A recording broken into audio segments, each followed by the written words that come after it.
In this challenge, I'll create the beginnings of a game in the limited time I have. The goal is to land a spaceship safely on the moon. There'll be a landing pad on the lunar surface. The spaceship lands by touching the landing pad.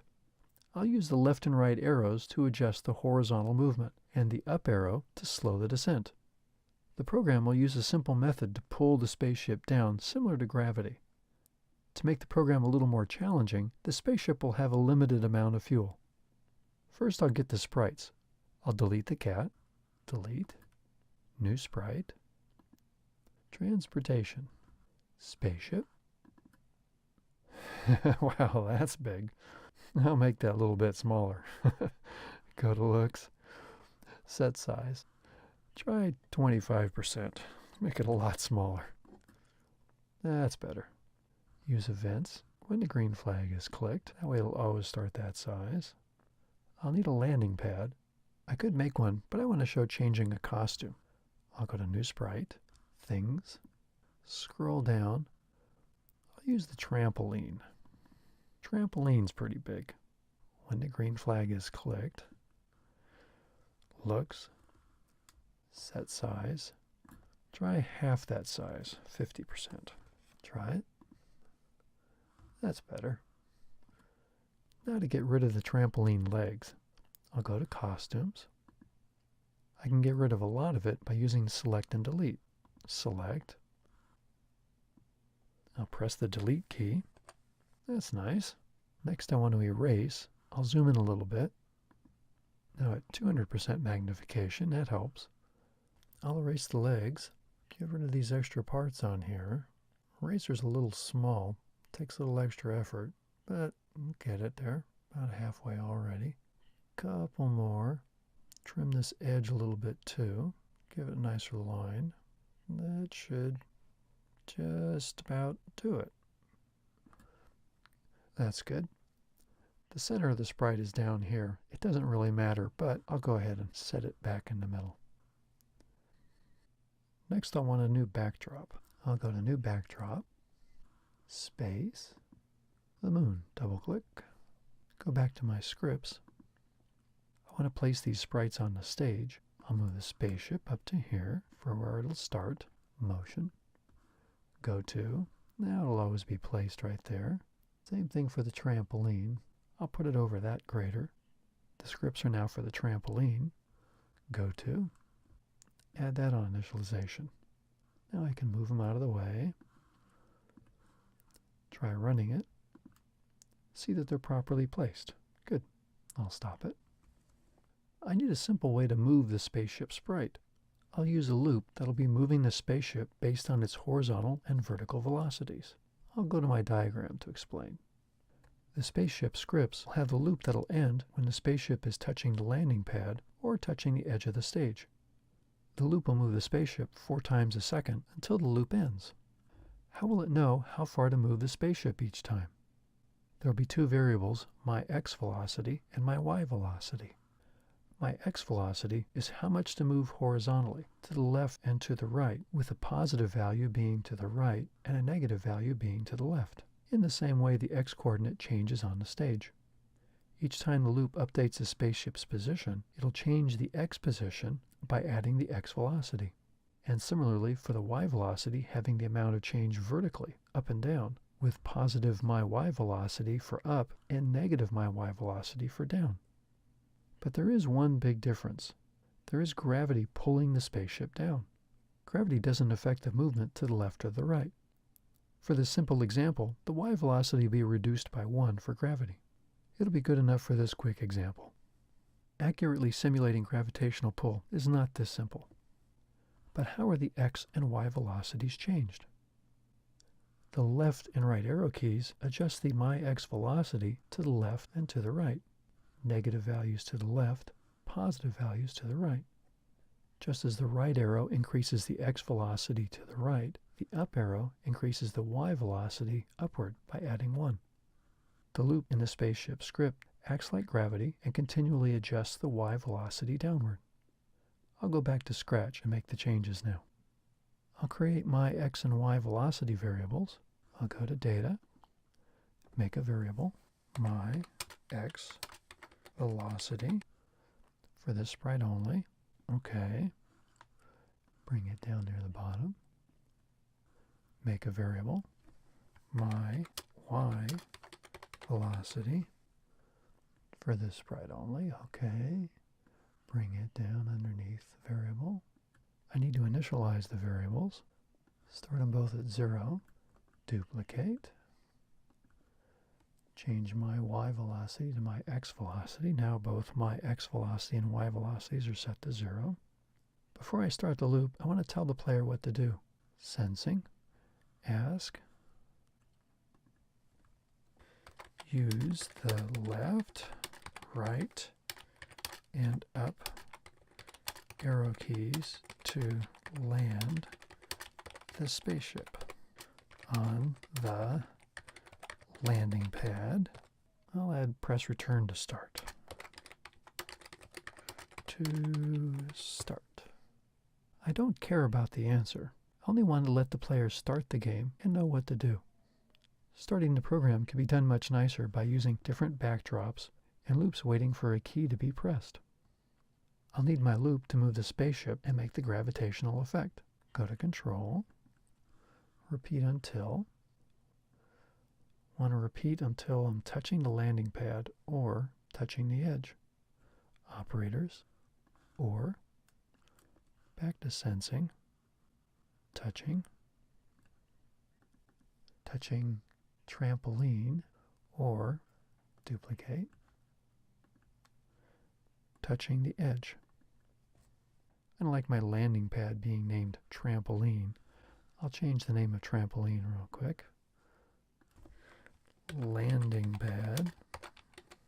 Good. Back to spaceship. Repeat until touching landing pad or touching edge. That reads much nicer. I want to move the spaceship. Go to motion. I'll take glide. Using move for a quarter of a second and a wait could be pretty jerky. Glide's a lot smoother. I'll make it a quarter of a second, 0.25. Now for the XY position.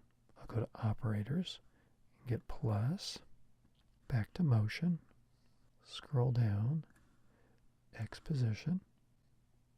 I want to add my X velocity data, my X velocity. Do the similar thing for the Y. Duplicate.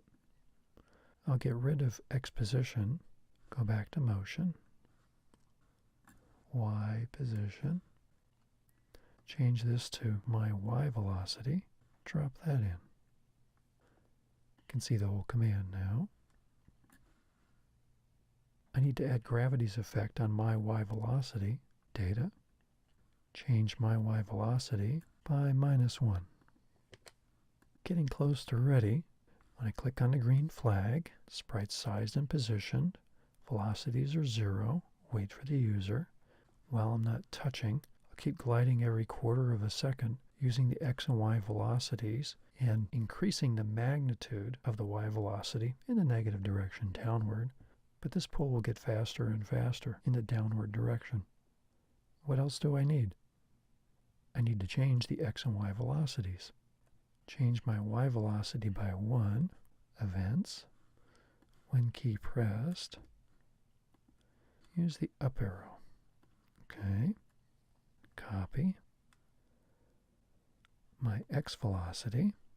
Now I'll duplicate that, make this left arrow, make this right arrow. The left needs to decrease it. It'll make it by -1. The right arrow is a +1 to the right. The up arrow is a +1 upward. The gravity in the loop is a -1 downward. Now when the program runs, I can click on the keys, change the velocities, try to land it.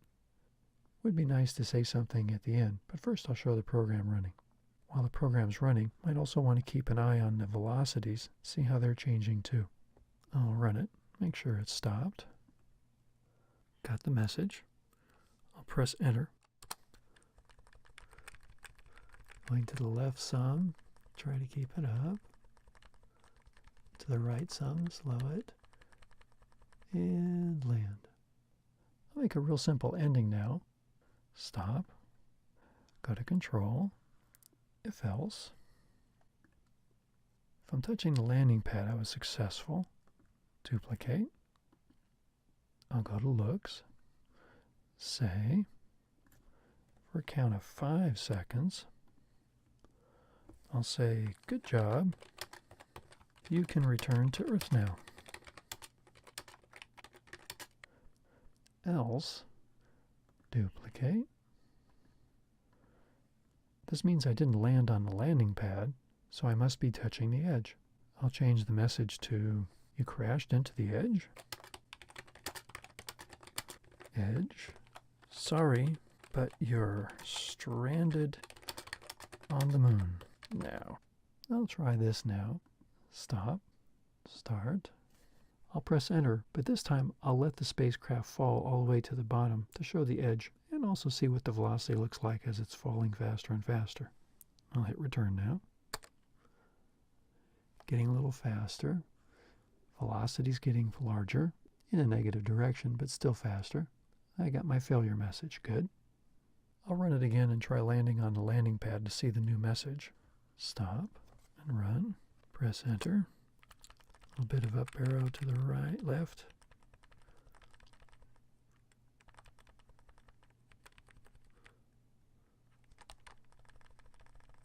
And landed. I was going a little fast and going a little sideways. These were on the pad. I'll talk about that in my summary at the end. What if I wanted to make the game more challenging? I could pretend there's a fuel tank and not allow velocity changes in the arrow key handlers if the tank is empty. How would you do that? Try to figure it out before I do it. Data. Make a variable. I'll call it my fuel. The sprite only, okay. I'll put my fuel across the top so the players can see that. Double clicked on it. There's the fuel. I'll keep X and Y on for now. Double click, double click. There's X and Y. I'll need to initialize my fuel. Set my fuel. Set it to 50. Let's make it a little more challenging. I'll move it down. I want this new XY location. Go to Motion. Go to XY. Get rid of the old one. I want the arrow key handlers to change the velocity only if there's fuel. Back to spacecraft. What would I do here now? Control.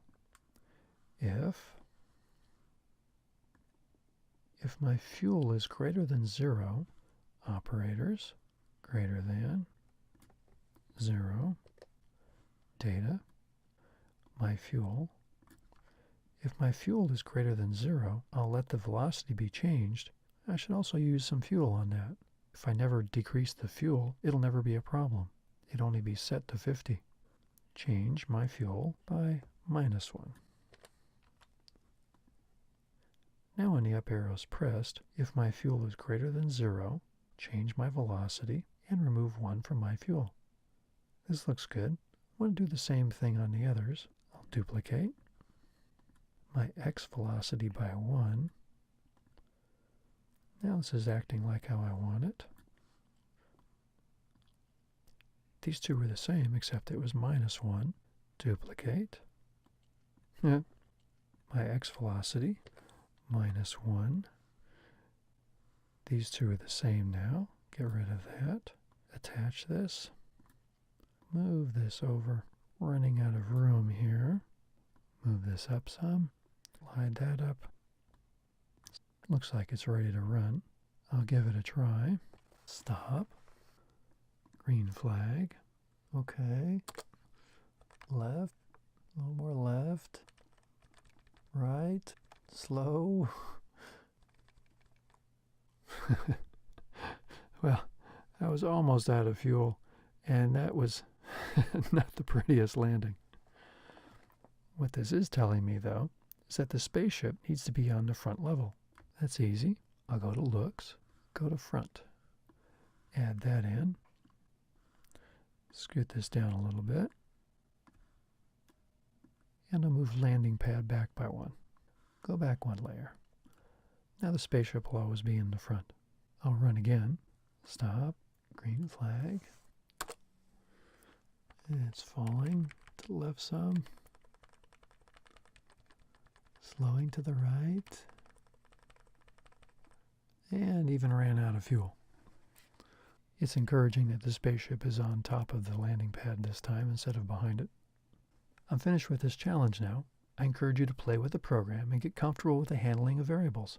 Understand how they're being used in this program. Try changing the program. It seems like cheating on the landing when the spaceship's velocities are too fast. Try changing the ending so the landing fails if the values of the x or y velocities are too big. Put another way, if the value without the sign is too big. An x velocity of -10 is just as bad as an x velocity of +10. It's the magnitude 10 that's dangerous. Go to Operators. Try using the absolute function.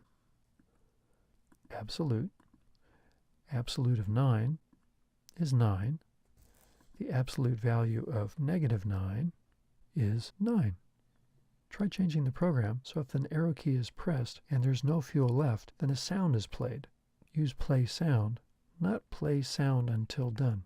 You want the program to still interact. For a difficult challenge, try adding another level of play with a different landings location and maybe with more fuel. The first level would be what I created here, then, but only when the player has successfully landed on the first level, the program will run a second landing to a different location. But most of all, have fun with this program.